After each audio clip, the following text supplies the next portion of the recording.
تو خدا کا کلام ہمارے دلوں کے اندر جڑ پکڑے گا۔ کلام مقدس میں لکھا کہ تم اپنی بری روش سے باز آؤ، بدعمالی سے بری روش سے باز آؤ۔ پڑھے بیٹے۔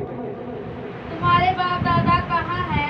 تمہارے باپ دادا لکھا ہے کہ کہاں ہے؟ کیا انبیاء ہمیشہ زندہ رہتے ہیں؟ کیا انبیاء ہمیشہ زندہ رہتے ہیں؟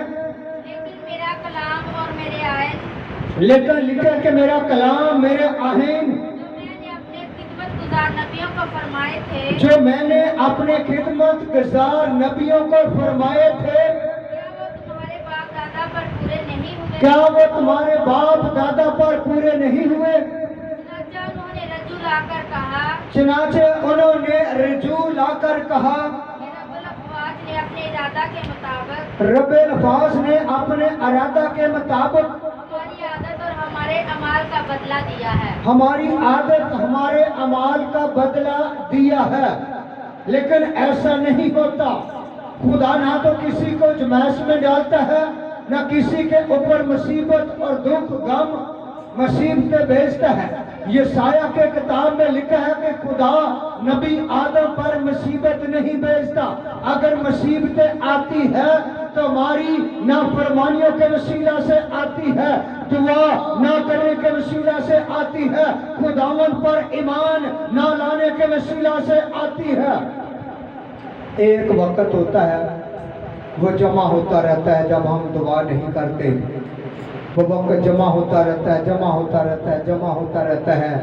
جب وہ بہت زیادہ وقت بن جاتا ہے، وہ وقت یا تو ہاسپٹل میں گزرتا ہے یا جیل کی چار دیواری کے اندر گزرتا ہے، اس وقت ہمیں خداوند کی یاد آتی ہے۔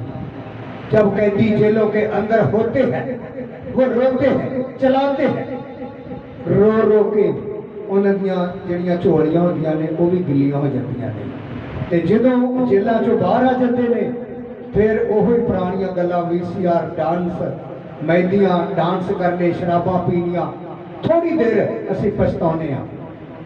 یہ پچھتاوا اس وقت ہمارے کسی کام نہیں آئے گا جب خداوند یسوع مسیح تخت عدالت پر بیٹھے گا۔ وہ اپنے فرشتوں کو حکم دے گا کہ ان لوگوں کو اس جگہ پر پھینک دو جس جگہ پر رونا اور دانت پیسنا ہے۔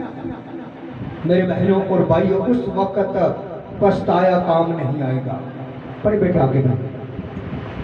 دارا کے دوسرے برس دارا کے دوسرے برس 11ویں مہینے سبات کی 24 تاریخ کو 24 تاریخ میں خداوند کا کلام زکریا نبی بن برکیا بن ادو پر نازل ہوا۔ میں نے رات کو رویا میں دیکھا ایک شخص گھوڑے پر سوار مہندی کے درختوں کے پاس تشیع میں کھڑا تھا، اور اس کے پیچھے سنگ اور کمیت اور نکرا گھوڑے تھے۔ تب میں نے کہا اے میرے آقا یہ کیا ہے؟ اس وقت فرشتہ نے جو مجھ سے گفتگو کرتا تھا، میں تجھے دکھاؤں گا یہ کیا ہے۔ وہ دو شخص مہندی کے درختوں کے درمیان کھڑا تھا، مہندی کے درختوں کے پاس کھڑا تھا، کہنے لگا کہ وہ یہ وہ ہے جن کو خداوند نے بھیجا ہے، ساری دنیا میں سیر کرے۔ خدا جن کو روئے زمین پر بھیجتا ہے، خدا ان کو روئے زمین پر سیر کراتا ہے۔ کلام مقدس میں لکھا کہ جب تم میرے حکم پر عمل کرو گے تو تم دنیا کی انتہا تک میرے گواہ ٹھہرو گے۔ دنیا کی انتہا تک، ایک شہر میں نہیں، دو شہروں میں نہیں، بلکہ لکھا ہے کہ دنیا کی انتہا تک تم میرے گواہ ٹھہرو گے۔ دنیا کی انتہا تک میرے بہنوں اور بھائیوں، خود زبور 104 میں لکھا کہ خدا اپنے فرشتوں کو ہوائیں اور اپنے خادموں کو آگ کے شعلے بنا کر استعمال کرتا رہتا ہے۔ کیوں کرتا رہتا ہے؟ آج میرے بہنوں اور بھائیوں، ہمیں اپنی زندگی پر غور کرنے کی ضرورت ہے۔ کلام مقدس میں لکھا کہ تم اپنے باپ دادا کی مانند نہ بنو۔ ہمارے باپ دادا کیا کرتے تھے؟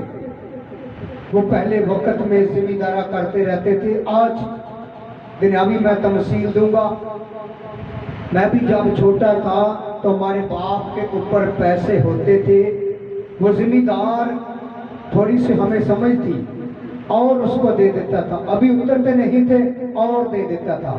ہمارے پاس جگہ بھی اپنی نہیں تھی، ہم بگانے ڈیرے پہ رہتے تھے اور زیادہ ان کو پیسے دے دیتا۔ جب اس کا سال پورا ہونے والا ہوتا تھا، گندم دے دیتا تھا، پیسے دے دیتا تھا، کہیں یہ بھاگ کر کسی اور جگہ پر نہ چلا جائے۔ آج میرے بہنوں اور بھائیوں، جتنے آج کے ذمہ دار ہیں، بٹھے کے پہ کام کرنے والے لوگ ہیں، ان ذمہ داروں کی سوچ یہی ہوتی ہے کہ یہ لوگ ہمارے ہی بٹھے پہ کام کرے، کسی اور جگہ پر نہ جائے۔ وہ ہمیں غلامی کے جوئے میں سے نکلنا نہیں دیتے۔ خداوند کا بندہ پولس کہتا ہے کہ نا امید